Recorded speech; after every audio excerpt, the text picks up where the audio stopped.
So last week, Panzerism 1 was the harder you work, the luckier you get, Matt. While you were on vacation, we were talking about hard work. It all started with a rumor, a whisper about a private WhatsApp chat where 9-figure entrepreneurs swapped insights, information, and deals behind closed doors. And now, for the first time ever, these operators are pulling back the curtain on their clandestine world right here on this podcast. You're about to witness something truly remarkable. A glimpse into the minds and businesses of the world's most successful operators. So sit back, relax, and stay glued to your headphones. The chat is about to begin. Welcome back to the Operators Podcast. It's me, Jason, and Matt this week. Mike's on vacation. Matt just came back. That's why he's looking so fit, tan, and sexy. What's up, Mr. Trashman? How you doing? I am good. I am good to be back. It's nice to see your faces. And yeah, I was doing stupid shit in the desert. So it's nice to be like back on solid ground. Yeah, so we're going to talk about a lot of topics this week. We're going to talk about how you actually disconnect to take a vacation, because I've known you this year. You've taken 2 vacations at least, right? I love to know how you do that. I do like 3-4 day ones, so I can get into that, how I do this. Yeah. Awesome. We're going to talk about org structure. We're going to talk about the Panzerism of the week. Believe it or not, Jason has more knowledge to share. So Jason, I'm very excited to dive into that with you. Do you want to give people a preview of what that's going to look like? We're going to talk about negotiation. Dude, in such a calm voice. He says it like an assassin. He's like, we're going to negotiate, motherfuckers. Then we're going to have the Northbeam Power Minute where Matt tells you why you need Northbeam and he convinces you to pay for it. And then we're going to talk about some topics of the week. So let's dive into it. Matt, I think you had the first question. So what's going on? Dude, I want to dig into this org structure thing. I think, Jason, I know you would agree. Sean, you are a strange and unique beast. Your org structure is like God tier cool. So why don't we start with you? And then Jason, I'd love to hear how you guys are structured as well. But Sean, how your team is built out, because I know you've teased it in previous episodes a little bit. I'd just like to get you to go a bit deeper. What's your team look like, the level below them, and how's the company organized? Yeah. So currently I'm the only employee and I do everything. No, I'm just joking. I'm just joking. It feels like that sometimes though. Right, guys? So yeah, I come from the agency world, right? And in the agency world, I think there's just more individual contributors, right? Like people managers or function managers in agencies, like they're typically leading like calls or whatever, right? Like they're still client facing to some degree. Everyone is basically an IC. And I've never ran a company as big as Ridge, right? We're a family business. No one at Ridge has run a company as big as Ridge, right? So we've had to kind of build our systems out for ourselves. And it probably used to be more of a clusterfuck. When we were in person, right? You can kind of just like muscle and relationship your way through without having to have a real org chart. But when the pandemic hit, we went online, like we had to actually, fix some problems with the business. So we basically have 4 tiers within inside the company, right? So we have an executive tier, which is me, Connor, our original co-founder, Daniel. He's our chief product officer. We have a chief merchandising officer. And like, these are the people who are running entire divisions of the company. Noticeably absent from that list is a chief operations officer. We had a VP of ops who we fired or we parted ways with mutually. And we've basically rolled ops into merchandising, which is really brand new. I mean, our merchandiser is 45 days into the job at this point. But you can kind of see that, like, I run strategy, I run execution, ops can roll up to me if it has to, right? You have Connor running all of marketing as my CMO. So, growth, retention, brand, they all roll into him. And then, the entire product side of the business. I think those are the 3 most important tiers. I'm there just kind of hold everybody together, trying to support them. Underneath that, we have like a VP tier, there's probably 8 to 10 across the company right now. Amazon or influencer or wholesale, like this is like the VP tier of employees. And if the executive is running a division, the VPs run a function. So like Amazon as a function, right? Like Ken is responsible, soup to nuts, every piece of Amazon. So if he needs, a creative support, it's on him to bring that in. We have a VP of brand who does the same thing. Like everyone is there to defend their function. Underneath them, there'll be individual contributors. So these are US based staff. They could have a manager title, they could have a director title, but they're rolling into a VP who rolls into an exec. And every VP typically has 2 to 8 individual contributors underneath them. And then I think the unique thing that you guys are probably talking about is that everyone at the company is assigned an assistant, right? So it's we have a whole suite of international staff. At this point, they outnumber the US staff. So there's 60, 80 of them, and they're all that blew me away when you mentioned that, Sean, last time. Yep. Everyone having an offshore, everyone having a VA. I've been talking to our growth team about that. And that it's super smart. It's got to be executed properly, though. Sean, do you do that when they start? Like, so when a new employee comes on, do they immediately get a VA, or is there like an onboarding first? Yeah, they onboard into the role first. But within 30 days, they typically get assigned one.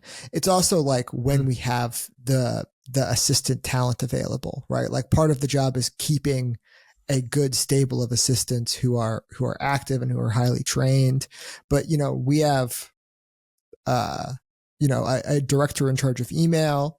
Underneath the director, there is, 2 US based individual contributors. And then there is 4 VAs in that department who do everything from, data management to, inspiration and competitor analysis. So they're on a bunch of email lists and they're pulling in like the, recent sends, recent SMSs.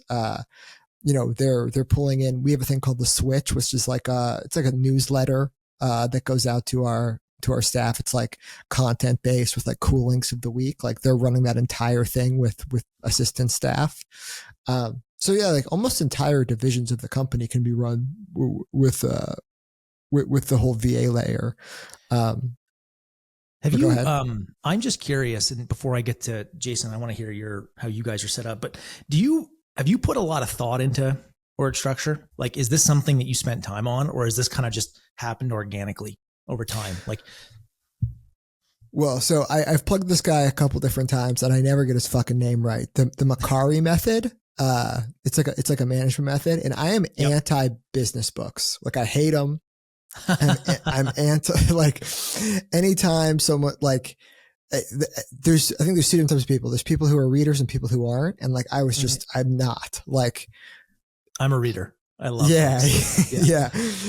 Like some people get so inspired by that. I always just like, hate it, but it's the only coaching book, business book I've ever read that I'm like, this is going to change my life. And it totally did. So they talk about org structure, and what they really like, their key principle is like the chief of staff, right? Like, yep. And it's like getting into your zone of genius, right? Which is the thing they talk about, where like there's like 4 different levels of different types of work. There's work that you're incompetent at, you shouldn't do. There's work that you're competent at that anybody can do. There's work that you're excellent at, but you could outsource. And there's work that like you're exceptional, incredible, best in class at. Like it doesn't even feel like work when you're doing it. And here's 2 facts. US staff is incredibly expensive. My average salary is probably over $100,000, right? Mm-hmm. And I'm hiring them because they're smart, they're good, they're talented, right? I need them to be in their zone of genius as much as possible. So anything that falls into 1, 2, or 3, that work needs to get done. And that's where the VA staff comes in. So we didn't really think about it. It kind of fell into place. The other key management thing that I follow is that nobody should have more than 6 direct reports. You can't advance somebody's career when there's 8 of them or 10 of them or 12 of them. There's just too many fucking people. So I only let 6 people roll up into me. I only let 6 people roll up into them. And that's why we created these like exec VPs, ICs, and then, VAs. That's kind of the way we structure. But I'd love to hear from you guys. Sean, I want to get to Jason. Your VA structure. I'm just a big believer in this. I have a question on the VA structure, Sean, and then we can hop into mine. Pre-pandemic, did everyone have a VA, or did that happen post, like with you guys really going fully remote? We've always had international staff a part of our business, right? Like we've always been global and abroad. No, it was 5 across the company or 7 across the company. When the pandemic hit and everything became remote, you have to adopt remote first workforces. And then this is one of the tools that gets unlocked. If you had an in-person workforce and you were trying this, it wouldn't fucking work. Like, and that's because, going back to the episode with Steven, he's like, some of the best things about in-person work are the one-off conversations, the bumping into each other, the rubbing elbows, the sharing, the osmosis, as people call it. And I believe that's true and that's super valid. The problem with that is it won't be captured in a remote environment, right? It happens on a call. There's someone taking notes. It gets put into Notion. There's action items attached to it. And we started hiring VAs because I'm like, I want somebody on every fucking call. It's like, and I want them tagging the next person to do, and that kind of unlocked this whole structure. So it's maybe 3 years old for us at this point. But I do think it's the reason why we're able to have $2 million per US employee or whatever we have, right? Yeah. Pushing for 3 where that used to break the business. Now, like, it feels scalable. Jason, I'd love to hear from you and how your company's set up. I love this topic. I'm an organization nerd. I'm the opposite. I hate org charts, Matt. I hate them.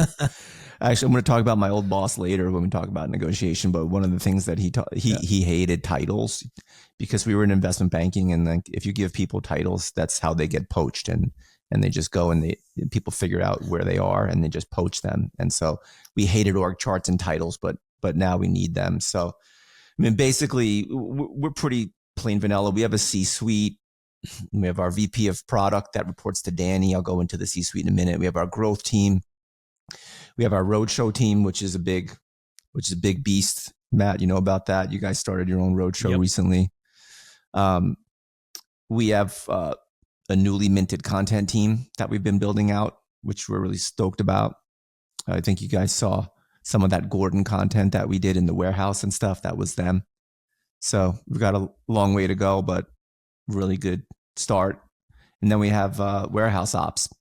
So the C-suite, we've got Danny, CEO, me, president. Danny and I basically run the business together. We can both kind of do almost anything at the company. We have in the C-suite, we have our chief information officer. It's CIO. I keep going back to investments, but we have a CIO who's like, he's a Swiss Army knife. He can sort of do anything. He could be a CFO. He could be a COO, but he's a super tech nerd who went to Cornell. And I like hiring people that are Swiss Army knives. I feel like, get generalists and then get specialists later. So our chief of staff, Niles, is an ex-banker like me, and he's a Swiss Army knife. Like he can go learn anything. He's super smart. So those two guys are like on my right and left hand, or Danny's right and left hand. We have a chief brand officer who it comes from a sort of traditional marketing background, not so much e-com. And she adds some real professional perspective and chops from like the Unilevers of the world. We have a VP of product who is just an awesome guy who speaks 3 languages, 2 of them being Korean and Mandarin. And so that's super helpful when you're bringing in product from all over the world like we are.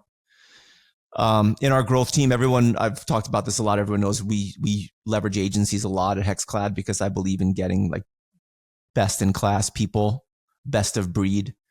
And, but we do have an internal in-house growth team now. We still use a lot of the same agencies, but we have our head of growth, Connor. We brought Cam on board, who is another sort of Swiss Army knife type of guy, but he's really a high level Google person. We brought our affiliate in-house because we just found the right person, and she just crushes. And she's taken on SEO internally with some help, as well as some data and analytics. The one thing that we don't have in-house is retention right now. But that's on the list at some point. We'll probably still leverage the agencies just for additional bandwidth, but And our content team is really starting to crank out some really good stuff. So we're pretty much all onshore, but we have a lot of people in LA. Two of our C-level execs are not in LA. Our head of growth is not in LA. So we prefer to get people into the office, but we know, like Sean says, go where the talent is, get the talent. We do have customer service. Our customer service head is in LA with our number 2 person in customer service, but we do customer service in the Philippines, and with mixed success in terms of productivity.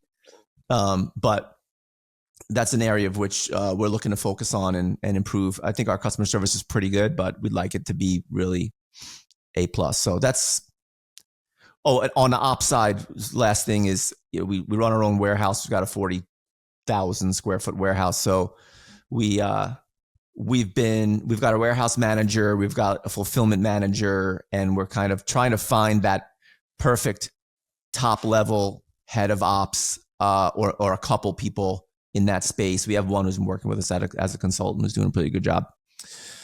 Yeah, that's about it, Matt. Cool. Job opening alert. What's that? Job opening alert. If anyone's listening, you want to go make some money at HexClad. Jason, do you subscribe to this, no more than X number of direct reports thing that Sean was talking about?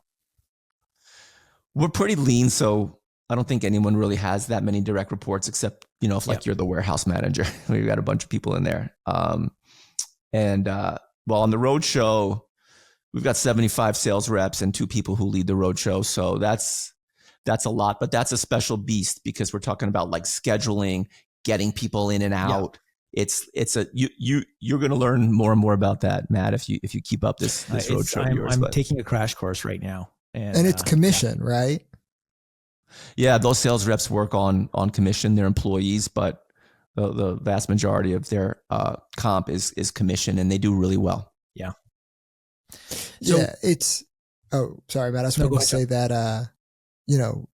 A couple of weeks ago, you were calling bullshit on revenue per employee. You're like, that's a bullshit number, and it totally is when you have a commission sales staff. You know what I mean? It's like, when you have a large wholesale presence, or you have any sort of selling, like trade shows or whatever, like if you're going to trade shows once a month and you have a trade show staff, that's very common. I mean, sometimes you outsource it, but it's 8-12 people who travel. It's like, yeah, you're not measuring revenue per employee. It's basically, handshaked per HQ. Like it's revenue per head office. Because if you run your own warehouse, you're not counting your hourly billing type people, right? You shouldn't. Right. It's like Apple has fucking 2,000 stores. You know what I mean? Why would you do that? So yeah, I think I'm a big believer that org structure can either create or reduce friction in a company. Right. So it's like you guys both have, Sean, you've got some unique things, and Jason, your roadshow team is unique. Most companies will never have that, right? Just because it's so special to HexClad, and other businesses have done it, but that's quite unique for you guys. I will say the difference between how we're set up and how you guys are both set up is I only actually have one direct report, and that's my COO. So he functions as the integrator of the business. So my CMO, my chief product officer, CFO, HR, they all roll up to Jeff, who's my right hand, right? And the reason for that is I hate performance reviews. I hate management stuff. I hate management, just all administrivia shit. And he's very good at it. I call Jeff my Pepto-Bismol, and I'm dynamite. So I cause indigestion, he solves it. And Sean, I think what you're hitting on, which really rings true for me, is this working genius thing. I know you don't like books, but Patrick Lencioni has a book called The 6 Types of Working Genius. So if you're listening to this and you want to dig in more to what Sean's talking about, that's a very simplified version of it. And it's fucking great. And knowing that and getting the most out of your people and how they work together. That's why I actually do like organizational stuff, because I think it's a big lever that most businesses forget about as they're growing, right? When you're 10 people, 20 people, you can brute force your way to anything. like Jason, I know you're like, work hard kind of guy. You can just run through fucking walls up to a certain size. The whole team can.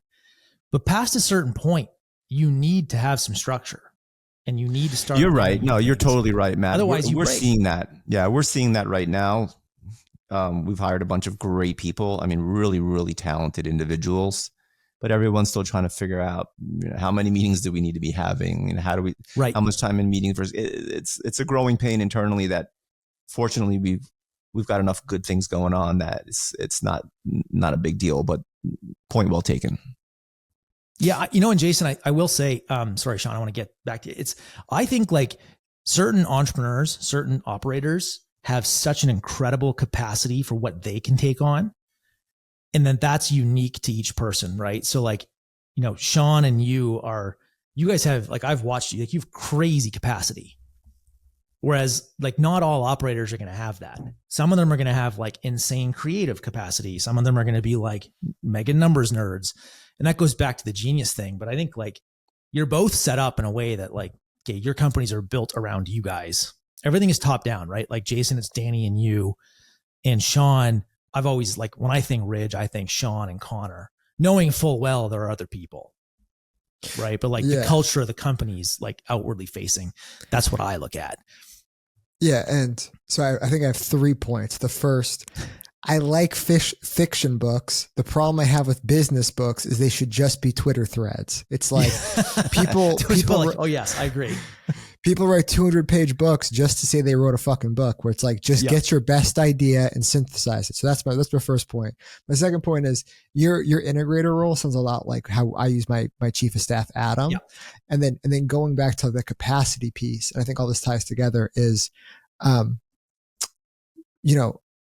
I need to know everything going on in the business, right? Like I need to be able to see what the email team is working on, or the creative team, or the paid social team, right? And like we've built the company in a way where I can right now tell you what the partnership team or influencer team talked about today at 2:30.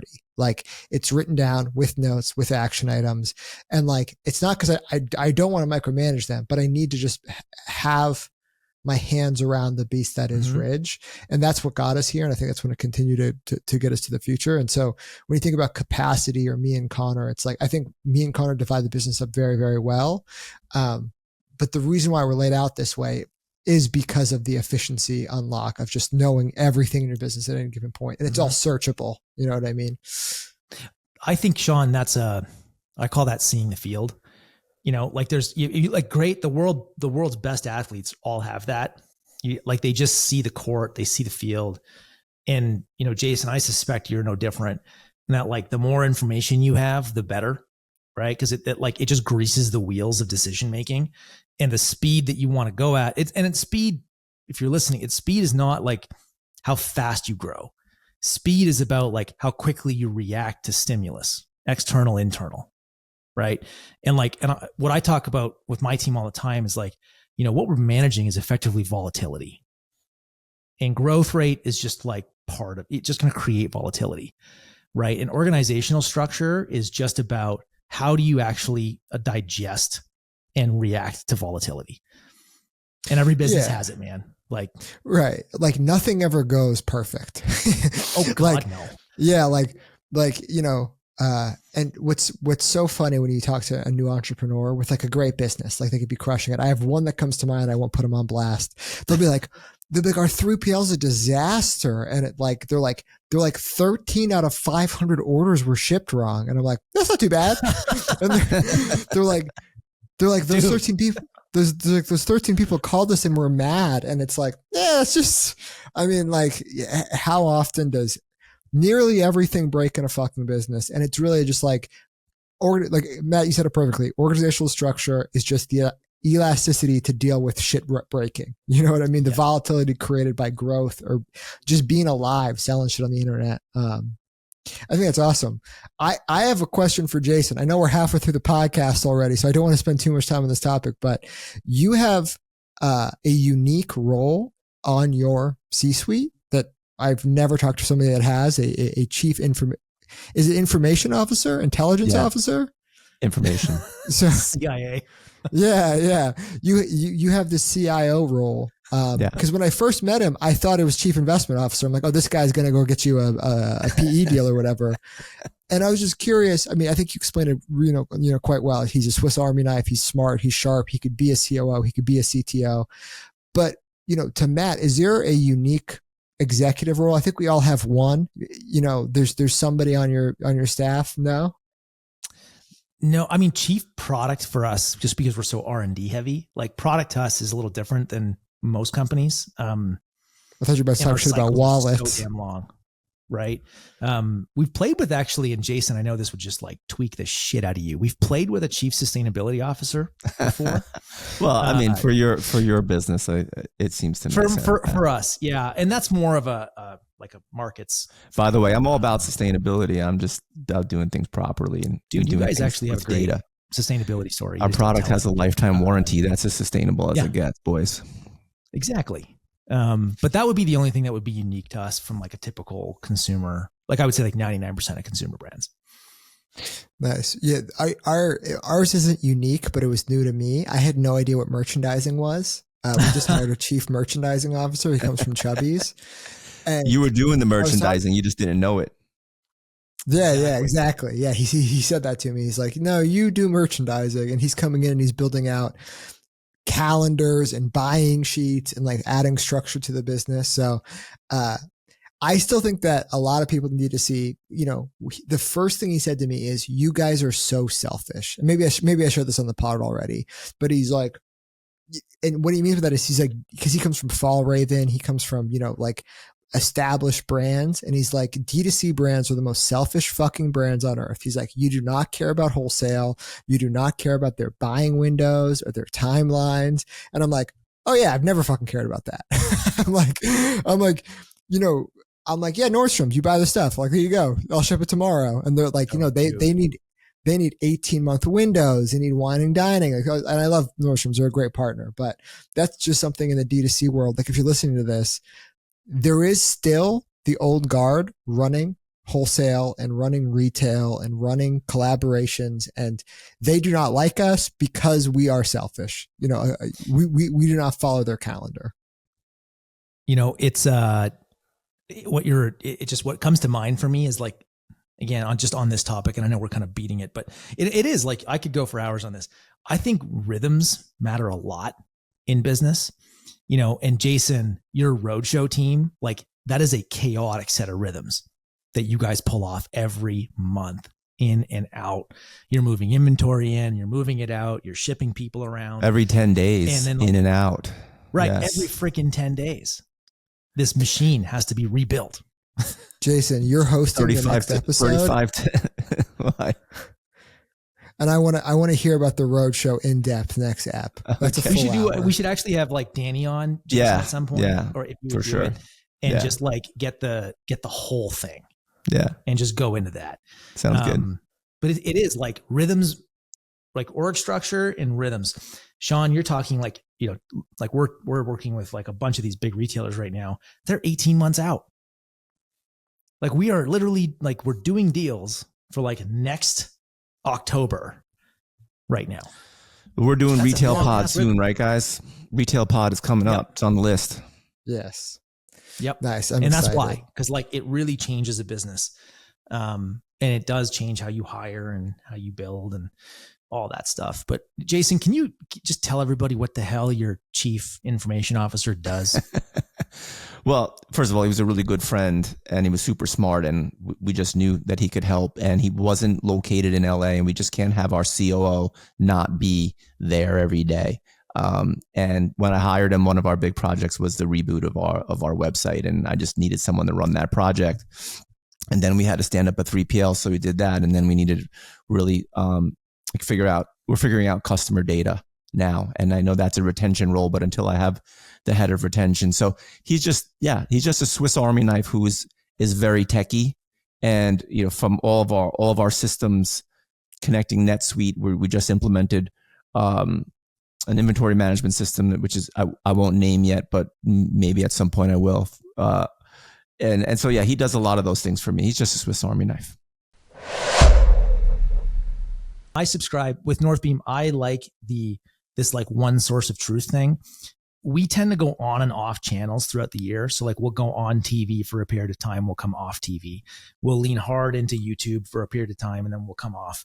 And then sort of like Meta, Google, these are consistent channels for us. So like having Northbeam for Lomi, it provides some amount of like a good amount of visibility into like what kind of leverage we're getting from every channel that we're deploying resources into. But honestly, like right now, I'm just happy that they like showed up and did the freaking work and helped us out. Like seriously, I don't know how much more of a positive I can give them than that. I think his name's Dan. He's like the CTO over there. And that dude will spend 12 hours working on a problem for you. Just like in Slack, like grinded on it. Yeah, I'm with Jason. I trust their models. Like that's a thing that I can't say about everything. I trust the models. Yeah, here is, because I talked to Connor, my CMO, and he says the best, most expensive feature of Northbeam is the updated data every hour. I think it's actually inter-hour. I think they might pull every 15 minutes, and that costs them an insane amount of money. And we call it Northbeam Turbo. You know, maybe take some product advice. Maybe have. Maybe you have a light version where you don't do that, but we use it to make like inter-day budgetary changes inside of Facebook during peak. Like, you know, let's just say like Black Friday, that day we'll probably spend $600,000 on Facebook. Maybe this year we'll spend $1 million on Facebook. So the ability to see what ad set, what ads are driving better last click sales in that period. Like we're not going to wait for look through. We're not going to wait for the next day. We're not going to wait for Facebook data. Like inter-hour changes pays for the whole year. You know what I mean? If I fuck up, it's a great point. Yeah. Like if I fuck up an hour on Black Friday, the team in there grinding, it's $50,000 a wasted spend potentially. So right. Anyway, and we do that. Yeah. Black Friday, Cyber Monday, that type of shit. That's a great point though. The good decisions that you make, like 2 good decisions pay for it for a year. It's if you have enough spend like you do and we do, 1 good decision can pay for it for a year. Dude, that's or one bad decision. Justify almost every investment I make that way, right? Like it just doesn't at this scale, you're not making like 20, 30, 40% wins all the time. Right? It's like a lot of 1%, 2% wins. And those 1%, 2% wins, they freaking add up. So like it doesn't take much for one thing to pay off, right? And really get its return and justify its existence. Dude, great topic for next episode. Like my team is in charge of 1% wins and I'm working on bringing in 100% wins. Like I'm working on some wacky shit that only a couple people on earth know about. But if it hits, Ridge is 5 times the business. Zone of genius, dude. You're bringing this topic home. Are we doing a Panzerism next? What do you guys want to do? Are you going to rip into me for taking a vacation? We're gonna get to your vacation after this. We're gonna bang this out really fast, okay? Because let's do it. We've been going long. So last week, Panzerism 1 was the harder you work, the luckier you get. Matt, while you were on vacation, we were talking about hard work. But this one is a little bit more substantive, and it's the first rule of negotiation. It's be prepared to walk away from the table. And you know, when I was a banker, I worked with a guy called Ken Marlin for 10 years. He was a really interesting guy. He was Marine Corps infantry captain. He was obsessed with racing Ferraris. Like we'd go to the track once or twice a year. It was super fun. I think I once puked in the passenger seat of his Ferrari.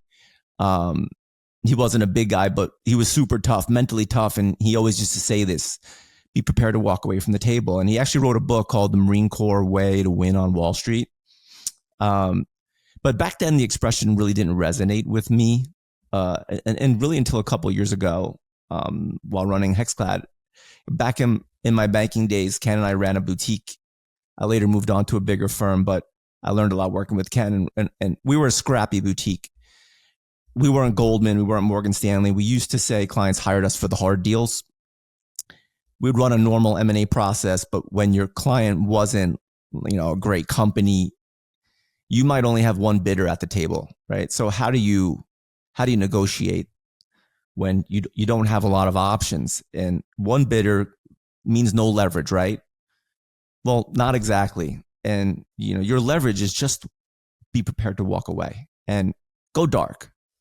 Like, sure, the other party may not respond, but if they really want to get something done, they will and come back with something. And it's actually really hard to do this, but it works. Now, when you have the leverage running a good business, when you have the leverage running a good business like Ridge or Lomi Pila, it's the concept's even more powerful, right? Like, some people negotiate for sport. They enjoy the process. I don't like it. But I find myself becoming better and better at it by listening to what Ken said. It's just be prepared to walk away from the table. Just say no to stuff. Tell people your price and stick to your guns and don't wimp out, and you'll wind up with a much better result. I used to get really nervous, like, well, what if we lose this bidder, or what if we lose this person? And Sean once said something to me regarding influencer. He's like, no one influencer is going to do anything, relatively speaking. Like, if you lose one, it's no big deal. But I think a lot of people, when you get that contract from this vendor or that vendor, like, just say no. Just be prepared to walk.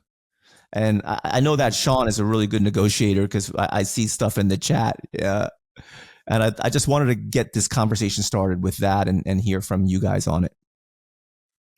Yeah, one of Sean's a terrorist. Yeah, one of my negotiating rules is, we have, when we hire somebody at Ridge, we run them through how to negotiate.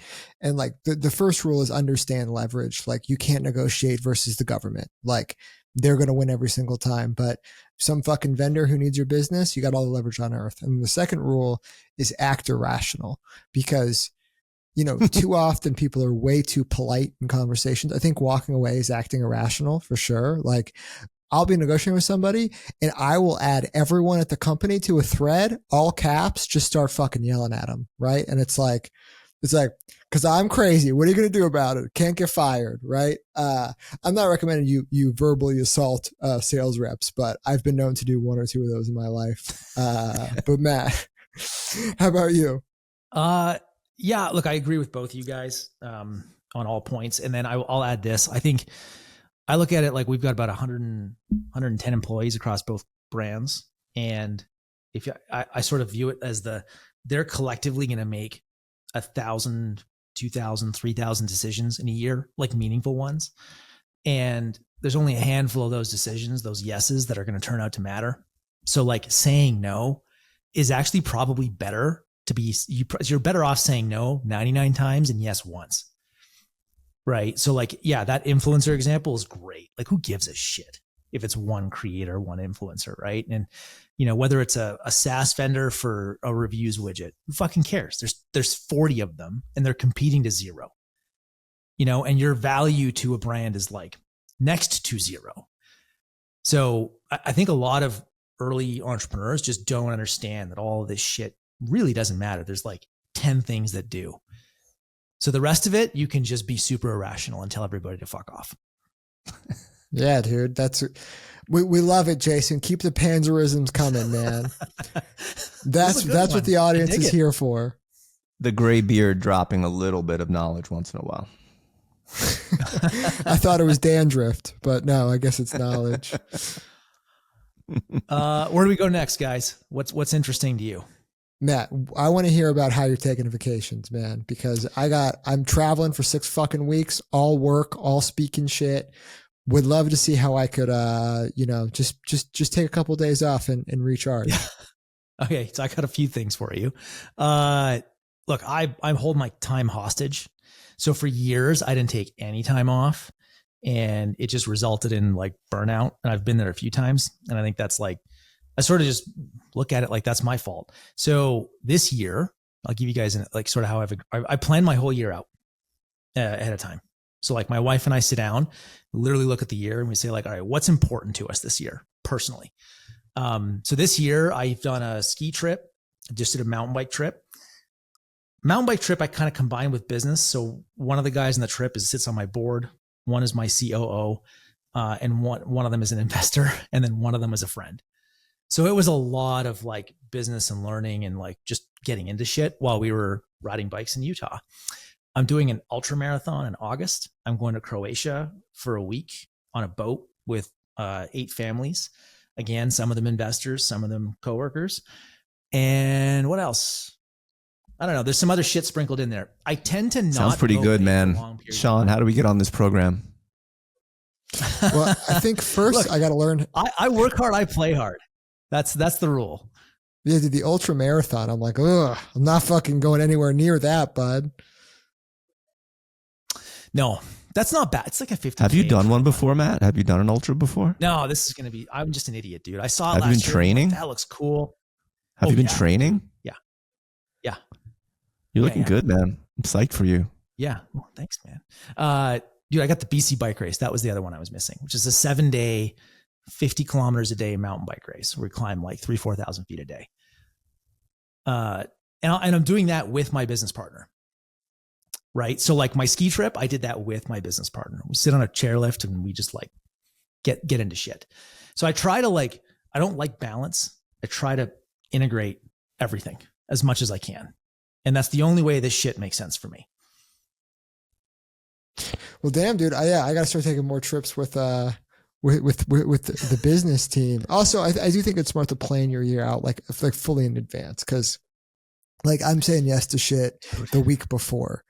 Like literally in 3 weeks, I'm speaking at Harvard because someone just DM'd me about it. I'm like, okay, I'm going to do it. Right. Like I can't say no to that, but I wish I had better rules where I could say no to shit like that. It has changed. Like my wife, our family, like it's amazing what look, you guys work your ass off. I work my ass off. And Jason, I agree with you. I think like luck surface area is a real thing, right? In that like it's input that drives that. But if you don't actually sit down and plan out your year with the kinds of companies that we run, time's going to disappear. Right. And I actually believe life is long. I don't subscribe to this like life is short thing. I think life is long. I think we all have a ton of time to do everything that we want to do. And I just happen to like doing like outdoor sport things a lot. So I try to like do them with people where I can learn and work at the same time. Yeah. You know, this is something I just thought of. It's going to be a total derailment for the podcast. So Finn's going to fucking tell me to shut up. But, you know, I think all of us have 2 friends who in the past 18 months or 2 years have got like $100 million cash for parts of their business, right? Totally fucking cashed out. Every day they're working 8 to 12 hours in their business. Like it hasn't changed at all. Right. And I think a lot of times people grind in this and they're thinking about a cash out or a payout or whatever. And then even when it happens, they're like, well, this is kind of my life and this is what I do. It's like, it ends up just being muscle memory or whatever. Like if one of the guys, I'm not going to name any names, but if him and his wife bought a horse ranch in Malibu and just started chilling, I think he'd just start fucking twitching. He's like, I gotta check my Amazon ads or whatever. You know what I mean? And the reason why I bring that up is just like, cause I'm dealing with that right now too, where like, you know, let's say I could probably quit right now and never work again, but it wouldn't be the most fucking glamorous lifestyle. But give it a couple of years. Let's say I got $50 million or whatever.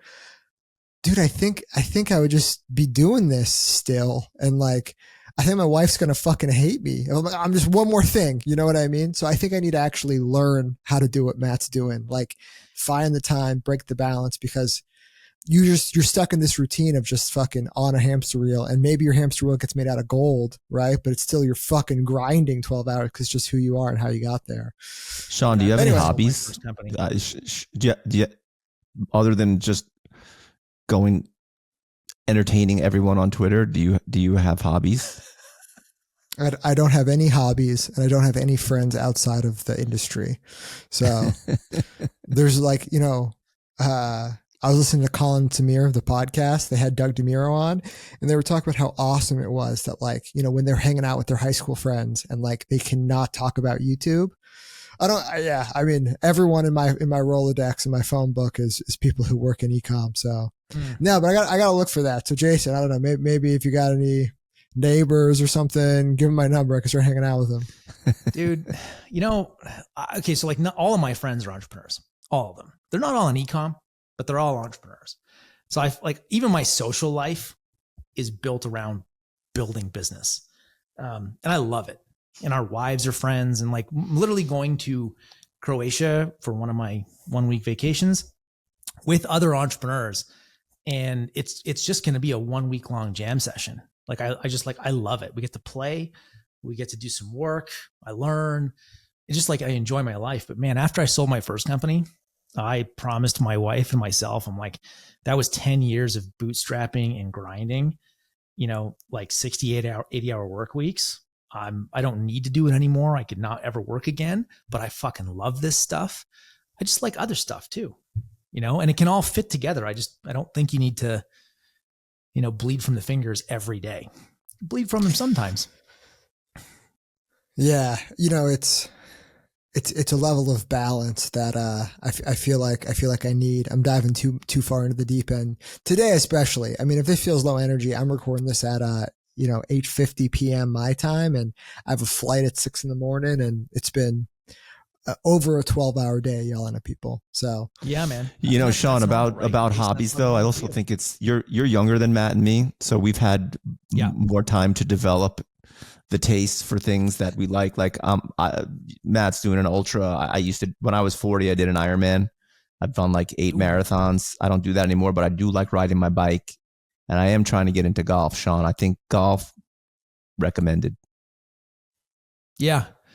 Just some shit, man. And Sean, you are young, but like, yeah, when I was your age, I didn't do shit either. I just worked because I loved it. And I'm like, building is fun. Still fun.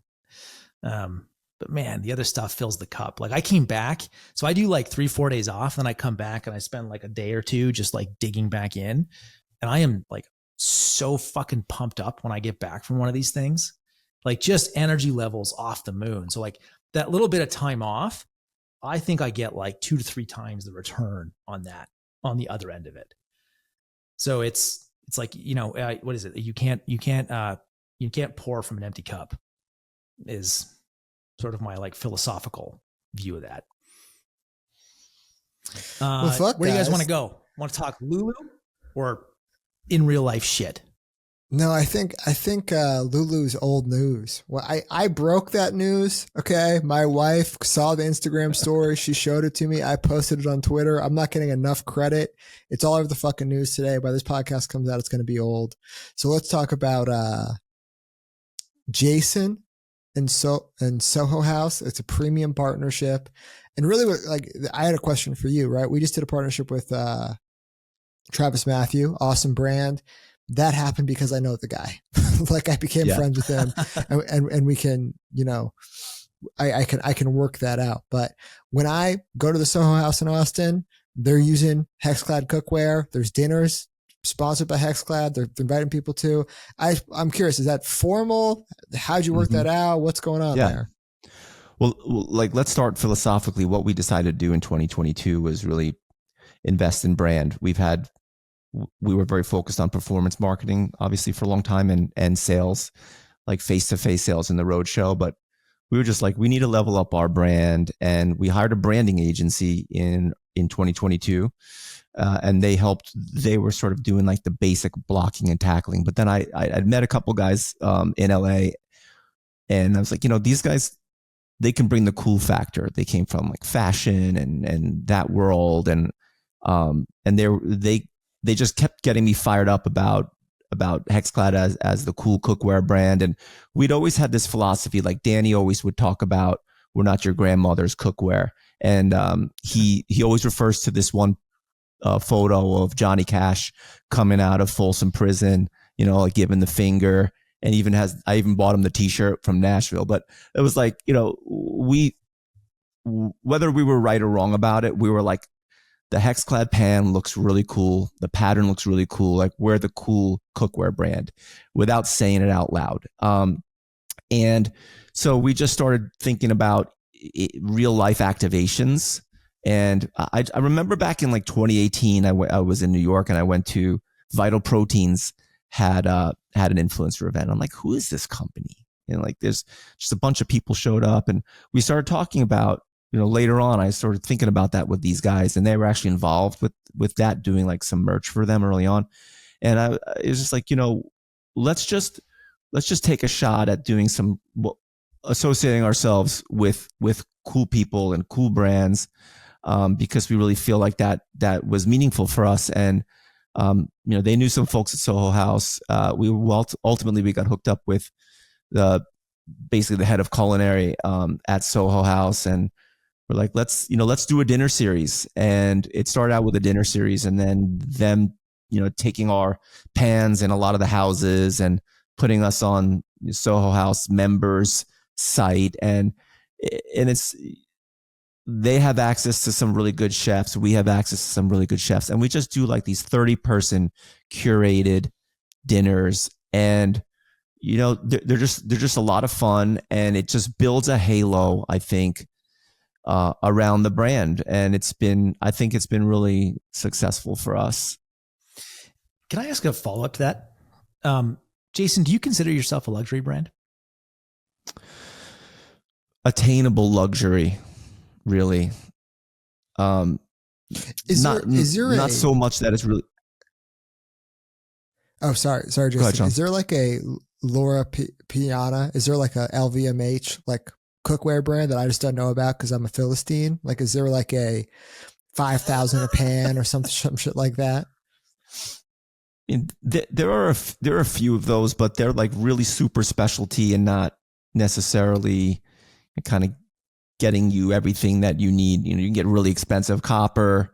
Like our friend Jeremy told me, like he used Hexclad and he threw away all his copper pans because they work so much better. So I think it's a premium price product, but it's with the lifetime warranty and the durability, it's really an investment, the way we look at it. But I do think of us at our future trajectory.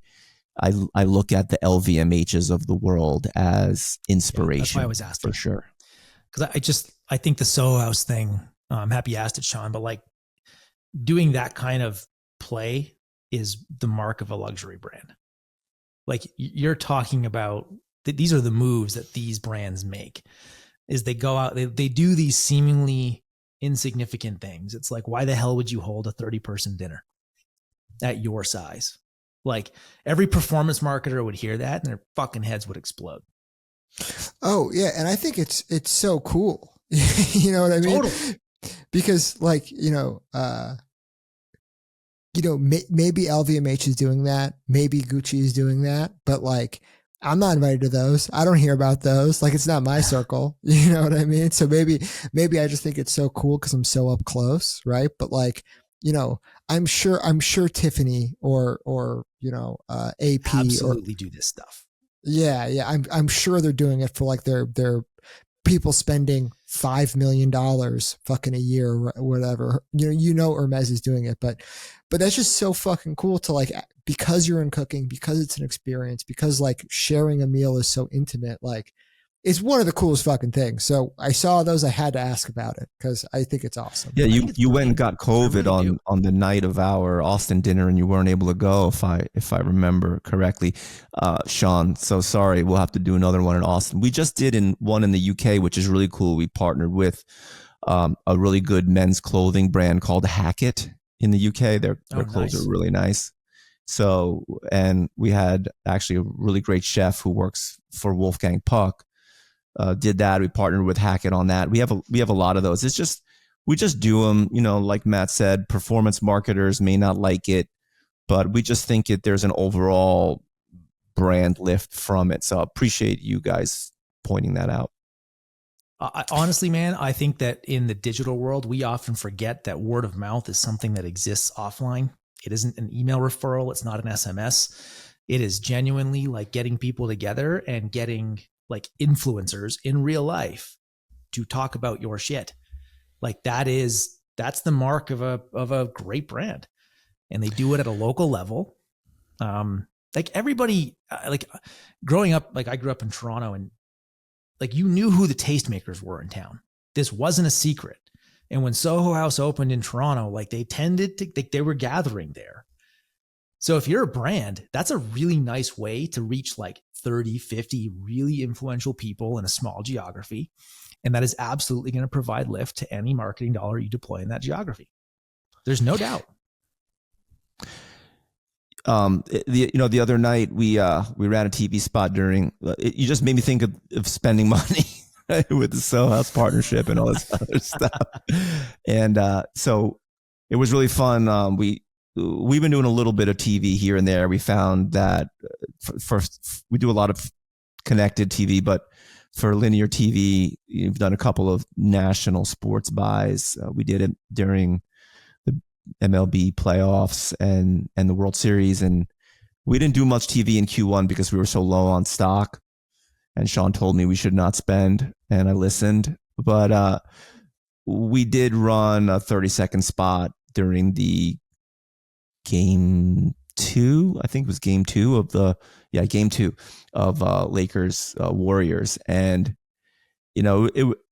I mentioned it to the chat or people in the chat mentioned it. And, it's really interesting. I want to get your guys' perspective on it because we spent like $50K on a 30-second spot. And at a time when we would normally have, say, 350 people on our site, I think we peaked at like 7,000 people on our site. And then everyone's in the chat is asking, well, all right, well, what converted? And we definitely saw a lift. It wasn't 50K's worth, but we definitely saw a lift in the first hour. But like driving all those people to our site and knowing that we have a long consideration period, we felt pretty good about it. But I wanted to get you guys. I want to get your opinions on it. I do the same thing, by the way. Like, so leading into Q4 of last year, like we would carpet bomb the Food Network. Like just linear TV carpet bomb. It's like, how many spots can I get on the Food Network for like a week or two? And then that consistently shows up for like the next 2 months, 3 months. Same thing. But like our AOV and your AOV, Jason, like very, very similar, right? Like we're $400 or $500 purchase. So consideration period is more than like a one click. Oh shit, I'll just impulse purchase $500 worth of pans. Like that's not a thing. Yeah. And here's the way I would look at that, Jason.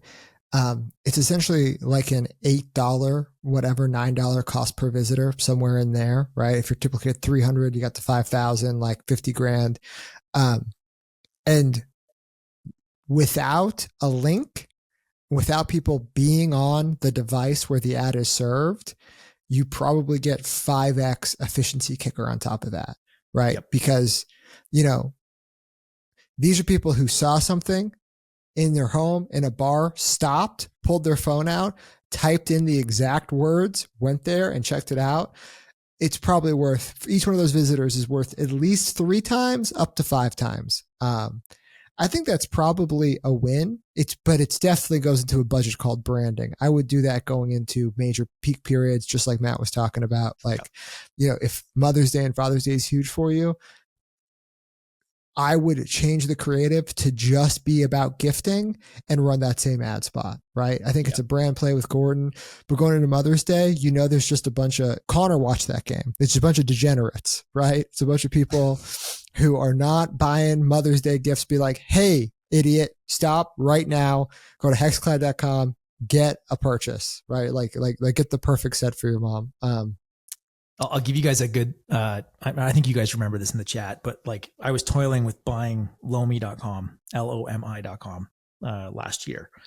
Cause it was like a multi 6-figure domain purchase for us. And part of the way that we were doing all the math on it, it's like, is this good return on investment? Was we like to spend on TV, and a 4-letter domain on TV is really easy to remember. Yeah. So now when we run TV, we see direct traffic just rip while those spots air. It's not a hard thing to remember. It was 4 letters, right? Like, and we're largely advertising to people over 50. So like just that with TV was a home run for us. Yeah, I would love to talk about domains on the next one. Ridge was 98,000, so we can compare notes. But yeah, Jason, the other thing is you did not buy direct response TV. If you're buying Lakers Golden State playoff game, that is a fucking flag in the ground. That is a brand moment, right? If you're buying Cooking Channel, or we buy a lot of TV on like Vice or whatever else, like that's performance TV, $2 CPMs, $3 CPMs. You probably paid $20 to $40 CPMs, right? And it's flag on the ground, like brand building moment. I think probably a W, and you do have a fuck ton of visitors. So that's pretty awesome. Yeah, that's a win, dude. I would not let anybody convince you otherwise. I think that that was a really smart move at your scale. All right, guys, there's a podcast I like, Colin and Samir. It's really a YouTube channel. This is a YouTube channel. What they do is they have a thing called the deep end, right? Where like this will not go into clips. This is just for people who listen to the whole thing, a special little treat, a special little reward, try to boost that viewership. Everyone share a secret, a tip of the week, something, one sentence. This is to reward people who actually made it this far. And if you did make it this far, DM me. And I'll book time with you. I'll talk to you. I'll do something. I'll throw you a favor. This is a reward for making it all the way to an hour of a boring ass podcast. No offense, guys. All right, Matt, you go first because I need to think of something here. I will. I think I'm doing an email on this soon to my list because I missed the marketing thing you guys did last week. We spend money on video views and CPV. And most performance marketers would say to never do that. We have a product where there is no inherent category demand, so we have to create it. And I think that it's an underutilized objective in ad platforms is awareness and video views. Those types of things. You should be there. I 100% agree. When iOS broke, video view retargeting based on how much of the video they watched, one of the strongest audiences you could build. Matt, you're a genius. Yeah. We run 2-minute videos and we retarget off of watch time. Hell yes. Okay, Jason, I'll give you a little more time. You said email, so it reminded me of this. I just did an email about how influencer is dead. On my Substack, there's a whole breakdown of why I think it's dead. I think long form and even short form influencer, we're past the peak. It's just going to go down from here. I'm sure the creator economy is going to continue, but the best thing you can do as a brand right now is learn how to make content, learn how to build your own influencers, learn how to be your own algorithm beater, because you will not be able to count on distribution for any one person because it's all going to be algo based. Matt, you got a reaction? Dude, we should do a whole episode on content. And like seriously, like we should get like Kevin from Epic Gardening or like one of these like mega creators who've built like just insane distribution off of content.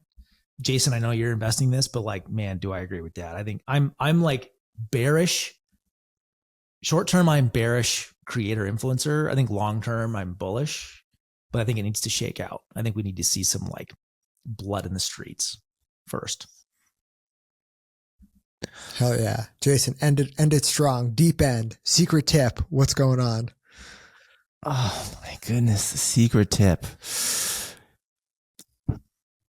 I think that the secret tip is there might be a conversation coming up about why D2C is dead. If you attend an event that Sean Frank and I are going to be speaking at in May. And I can tell you that I'm going to disagree with Sean. I don't think that D2C is dead. So you got to stay tuned for that.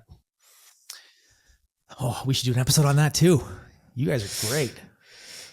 All right, guys, that's the deep end. This has been the Operators Podcast. Not all in. I know I look just like David Sachs, but I appreciate listening. Northbeam, we do appreciate the support. All right, I'll talk to you guys later. Bye. Thanks, guys. See you, boys.